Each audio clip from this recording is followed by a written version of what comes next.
Hello, good morning, good evening, or good afternoon. Welcome back to our video tutorial. And this will be our part 2 in the series on Mohr circle. And this is actually an passboard problem. So you can check this on the CE reference 4 by DIT Gilisanya. Okay, so let's get started. An open cylindrical tank 500 millimeters in diameter and 3 millimeters thick is subjected to an internal pressure and axial tensile force, resulting to the final stresses given in the Mohr circle. So this is the stresses on the tank. Okay, so the questions are: what is the magnitude of the internal pressure, the magnitude of the axial force, and the maximum shearing stress on the cylinder? Okay, so first, interpret natin yung tank. Okay, so we have an open tank, of course. And we have a diameter of 500 millimeters and thickness of 3 millimeters. So from these dimensions, we can say that this is a thin-walled vessel. Okay, because the thickness is very small relative to the diameter natin.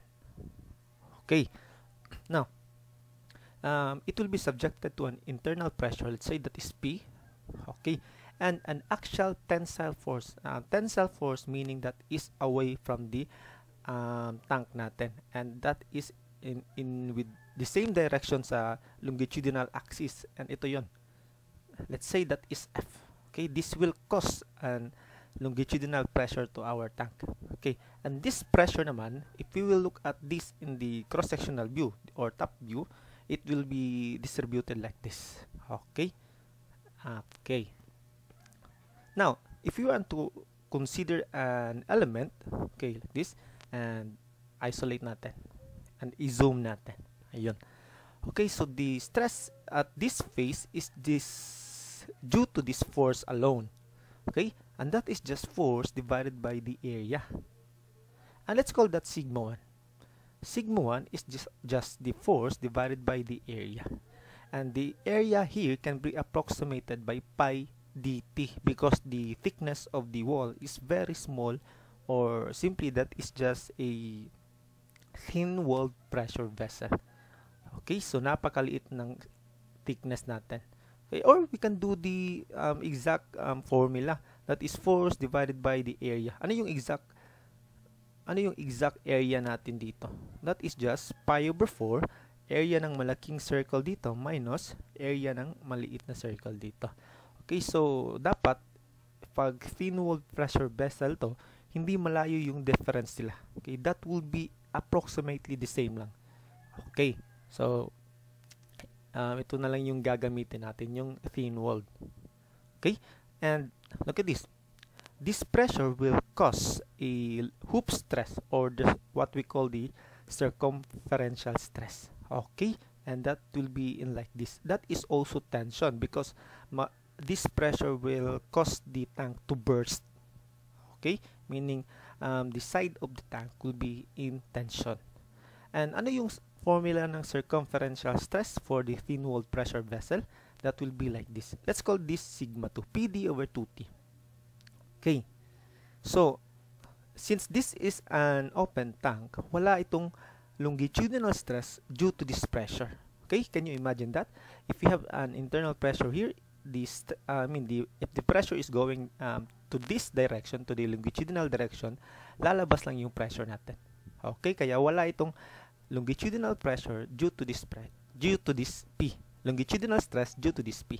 Okay, if in case this is a closed tank, meaning mag-a-add pa tayo dito ng longitudinal stress formula. That is PD over 40. Okay ba?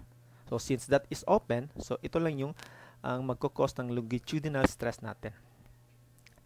And wala tayong shearing stress dito because wala namang magkukos ng shear sa ating tank. This is just the element. Okay?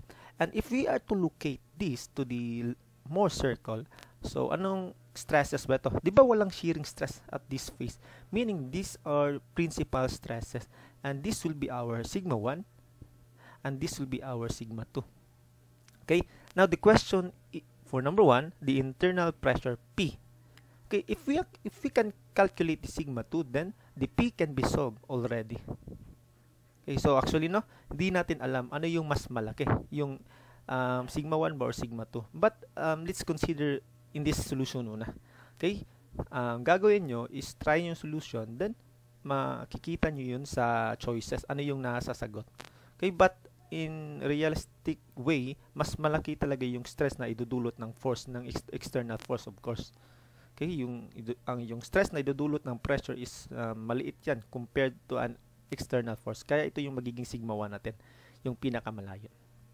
Okay, so how to calculate the sigma 2 muna? Now look at this.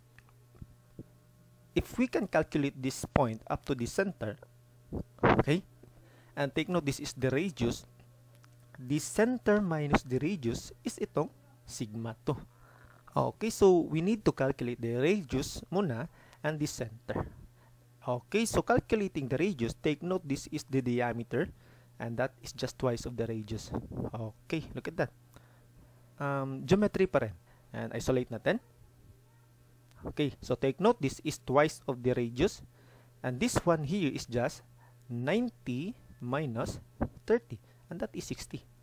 And this one here, the dimension here is just twice of this 40. Okay, so that is whole 40 here. And that is 80 pala. Okay. So, the radius can be solved by Pythagorean theorem. Ganon lang. Always ganyan. Triangle lang talaga. And we have 50. Okay, how to calculate the distance from the center naman? Diba? That is just the average of these two. 90 plus 30 divided by 2.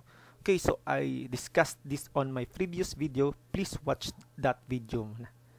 Okay. So, this is the 60. Now, sigma 2 is just this one, 60 minus the radius. Okay, so that is 60 minus 50 and that is 10 megapascal. And finally, we can equate this to sigma 2, that is PD over 2T, which is P, yung unknown, of 500 divided by 2 times 3 equals 10. And that is 0.12 megapascal. And ito ay nasa choices. Okay, hindi ko nilagay yung choices dito kasi masyado nang mahaba, mag-occupy ng space dyan. Okay, so that is for part 1. Now, how about for part 2? The axial force. So, axial force, we need to calculate the sigma 1 and that is very easy na lang. As you can see, that is just 60 plus the radius and that is the sigma 1. Then, equate that to this force, to this formula, ikuha na yung force. Okay, look at this. Okay, sigma 1 is just 60 plus the radius, which is 50, equals to 110 megapascal.